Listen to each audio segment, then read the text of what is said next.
ये पहला वीडियो देखा आपने, ये किसी गांव की तस्वीर नहीं है, किसी आम आदमी की तस्वीर नहीं है। दिल्ली के सोशल जस्टिस मंत्री राजेंद्र पाल गौतम का घर है, जहां धर्म के नाम पर उत्पात मचाया जा रहा है। आप कल्पना कीजिए, ये दूसरी तस्वीर देखिए, उनके नाम के साथ क्या किया जा रहा है। आप कल्पना कर सकते हैं कि इस देश में अगर शेड्यूल कास्ट का कोई मंत्री भी है, देश की राजधानी में भी रहता है, तो उसके साथ गुंडाई की जा सकती है और पुलिस हाथ पर हाथ धरे बैठी रहेगी।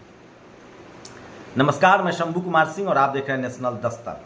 सोचिए, देश के राजधानी दिल्ली में दिल्ली के सोशल जस्टिस मंत्री राजेंद्र पाल गौतम, जो सिर्फ उस 22 प्रतिज्ञा में शामिल थे जो भारत सरकार किताब छापती है, उसके खिलाफ किस तरह से जातिवादी गुंडे गुंडाई कर रहे हैं। आप कल्पना कर सकते हैं। इस देश का SC ST OBC माइनॉरिटी में बार बार कह रहा हूं कि जब भी आप हक अधिकार की बात करेंगे, ये आप पर इसी तरह से हमला करेंगे।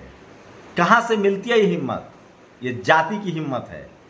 जिस धर्म में, सोचिए, मोहन भागवत कह रहे हैं कि हम वर्ण और जाति को खत्म करेंगे, करना चाहिए, लेकिन ये जातिवादी गुंडे वाज नहीं आएंगे। मैं इसलिए कह रहा हूं कि इस देश के बहुजनों को समझना पड़ेगा कि जब आपका मंत्री सुरक्षित नहीं है, जब आपका मंत्री अपने मन की बात नहीं कर सकता है, तो हमारी आपकी हैसियत क्या है? आपको एकजुट होना पड़ेगा।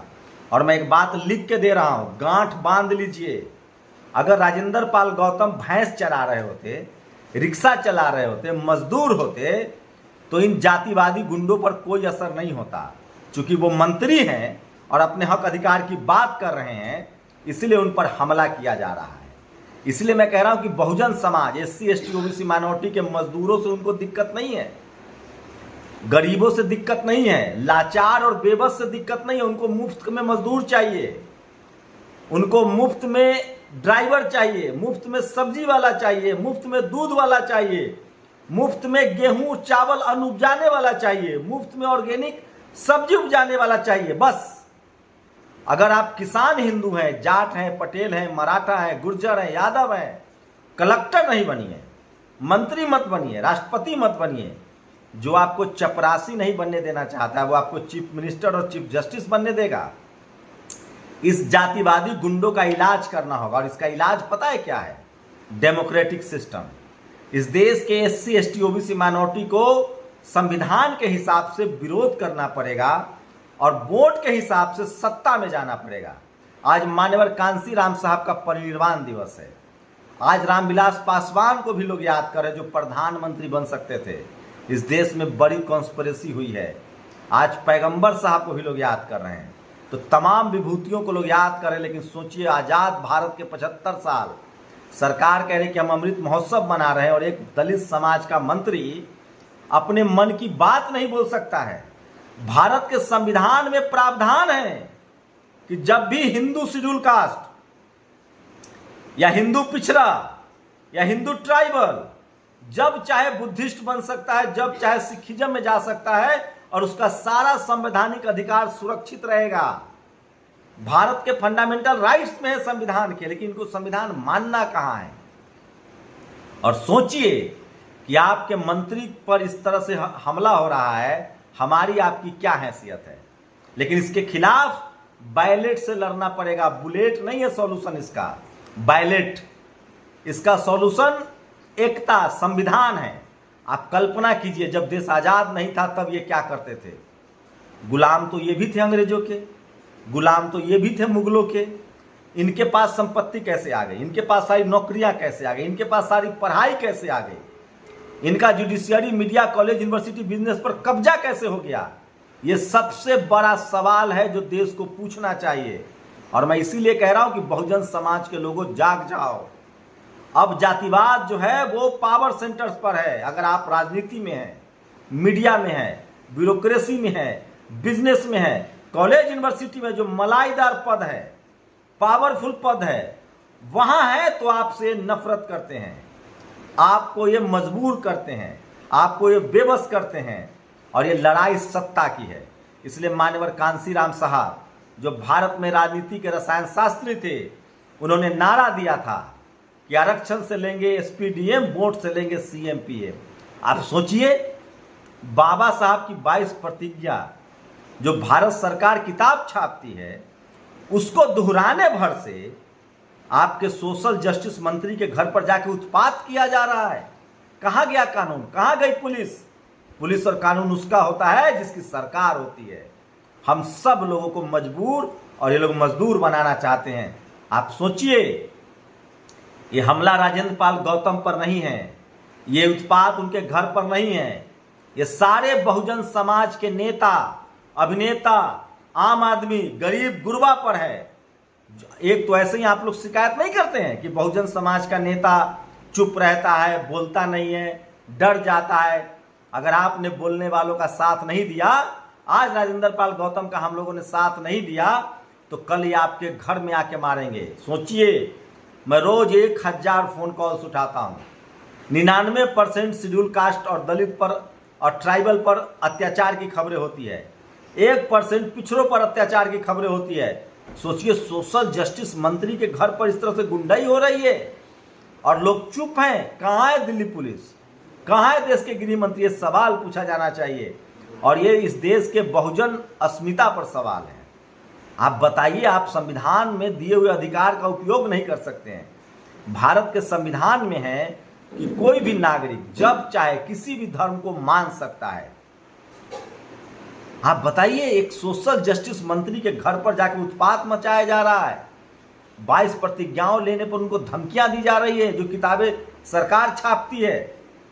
आप कल्पना नहीं कर सकते हैं, इसलिए सचेत हो जाइए। वार्निंग है, ये ट्रिगर वार्निंग है। आपके समाज के मंत्री की क्या हालत होती है, आपके समाज के बिजनेसमैन की क्या हालत होती है, आपके समाज के प्रोफेसर डॉक्टर्स की क्या हालत होती है।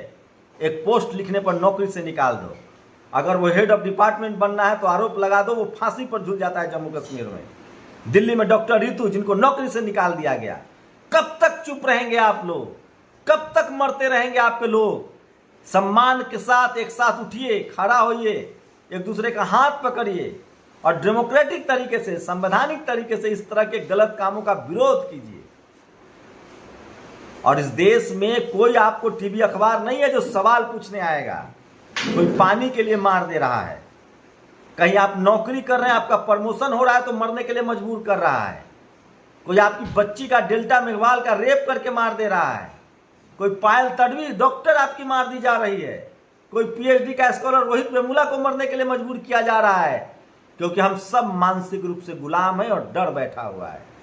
हमारे पास जुबान नहीं है, हम बोल नहीं सकते हैं, लिख नहीं सकते हैं, पढ़ नहीं सकते हैं। और अब एक कलम युग है, और हम जब स्कूल कॉलेज जाने लगा, मैं फिर कह रहा हूँ, लिख लीजिए। ये जातिवाद उन लोगों का पीछा कर रही है अब, जो शहरों में आ गए हैं, जो सिस्टम में घुस गए हैं। इस तरह से एक मंत्री के घर पर इस तरह से हुड़दंगबाजी करना, ये विरोध का तरीका नहीं है। आपका डेमोक्रेटिक राइट है विरोध करना, लेकिन उसके नेम प्लेट पर धर्म विशेष का झंडा लहरा देना। क्या राजेंद्र पाल गौतम किसी मंदिर में गए थे, मस्जिद में गए थे, चर्च में गए थे झंडा लहराने? किसी के घर पर गए थे? जो लोग वहां स्वेच्छा से आए थे, जो बुद्धिस्ट थे, जिन्होंने दीक्षा ली, उनको वो 22 प्रतिज्ञाएं याद दिलवा रहे थे, जो बाबा साहब के अनुयायी हैं। आप बताइए क्या चल रहा है इस देश में? मैं इसीलिए कह रहा हूं कि आज इनका हर राज्य में सरकार नहीं है, केंद्र में सरकार है। हर राज्य में सरकार हो जाएगी तो क्या होगा, केंद्र में सरकार हो जाएगी क्या होगा। और कल्पना कीजिए जरा, जब ये संविधान नहीं था तो ये क्या करते होंगे। कल्पना कीजिए जरा, मुगलों के दौर में क्या करते थे, अंग्रेजों के दौर में क्या करते थे, उससे पहले ये क्या करते थे। रूह कांप जाएगी। इसलिए मैं कह रहा हूं, इस देश के SC ST OBC माइनॉरिटी के लोगों, एकजुट हो और तमाम जातिवाद, मनुवाद, ब्राह्मणवाद के खिलाफ, तमाम अत्याचार के खिलाफ खड़ा होइए और अपने संवैधानिक अधिकार के प्रति सजग होइए। नहीं तो बारी सबकी आएगी। मेरी बारी पहले आ सकती है, आपकी बारी बाद में आएगी, लेकिन बारी आएगी जरूर, क्योंकि जाति कभी जाति नहीं है। बस फर्क इतना है कि मेरी लड़ाई सम्मान से मरने की है और आप जलालत की जिंदगी में फंसे हुए हैं। आप कल्पना कर सकते हैं एक मंत्री के घर पर इस तरह की हुड़दंगबाजी? आप सोचिए। और मैं इस देश के तमाम किसान हिंदू, OBC हिंदू, दलित हिंदू, आदिवासी हिंदू से पूछना चाहता हूं, वो कौन लोग हैं जो मुसलमानों पर अत्याचार करते हैं? वो कौन लोग हैं जिन्होंने सिखों का कत्लेआम किया? वो कौन लोग हैं जो जाति के नाम पर दलितों को, पिछड़ों को, आदिवासियों को मारते हैं? उनकी पहचान कीजिए। यही मनुवादी, जातिवादी, ब्राह्मणवादी है, संविधान विरोधी है और इस देश के सिस्टम पर कब्जा करके बैठ के अन्याय कर रहे हैं। इसलिए इस देश के जो 90% शोषित वंचित समाज के लोग हैं उनको जागरूक होना चाहिए। लेकिन एक बात हमेशा याद रखिएगा, हमारी लड़ाई समानता लाने की है, भाईचारा लाने की है। हमारी लड़ाई संवैधानिक है। हम वर्चस्ववाद के खिलाफ लड़ रहे हैं, समानता के लिए। और हमारा रास्ता जो है वो बुद्ध का रास्ता है, संविधान का रास्ता है, बाबा साहेब का रास्ता है, अहिंसा। डेमोक्रेटिक तरीके से इन तमाम ऐसे लोगों का डेमोक्रेटिक तरीके से विरोध कीजिए और सोचिए कि जब आपके मंत्री के साथ ये हो सकता है तो आपके साथ क्या हो सकता है। अपनी प्रतिक्रिया भी जरूर दीजिए। शुक्रिया।